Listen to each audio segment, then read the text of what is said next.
ঢাকা জেলা যুবদলের সভাপতি ইয়াসিন ফেরদৌস মুরাদ বলেছেন, দেশ নিয়ে ষড়যন্ত্র থেমে নেই। প্রতিদিন প্রতিক্ষণ ষড়যন্ত্র করছে একটি রাজনৈতিক দল। সেই ষড়যন্ত্রের দাঁতভাঙা জবাব দেওয়ার জন্য নেতাকর্মীদের সজাগ থাকার আহ্বান জানান তিনি।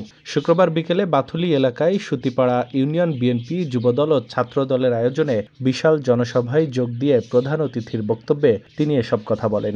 এর আগে বিভিন্ন ওয়ার্ড থেকে মিছিল নিয়ে জনসভাস্থলে যোগ দেন নেতাকর্মীরা। এ সময় জনসভা জনসমুদ্রে পরিণত হয়। সুতিপাড়া ইউনিয়নের ৩ নং ওয়ার্ড বিএনপির সভাপতি আতাউর রহমান খানের সভাপতিত্বে বিশেষ অতিথি ছিলেন উপজেলা বিএনপির সাবেক সাধারণ সম্পাদক অধ্যক্ষ এম এ জলিল, ঢাকা জেলা মহিলা দলের আহ্বায়ক সাবিনা ইয়াসমিন, ঢাকা জেলা যুব দলের সাবেক সহসভাপতি ইবাদুল হক জাহিদ সহ অনেকে।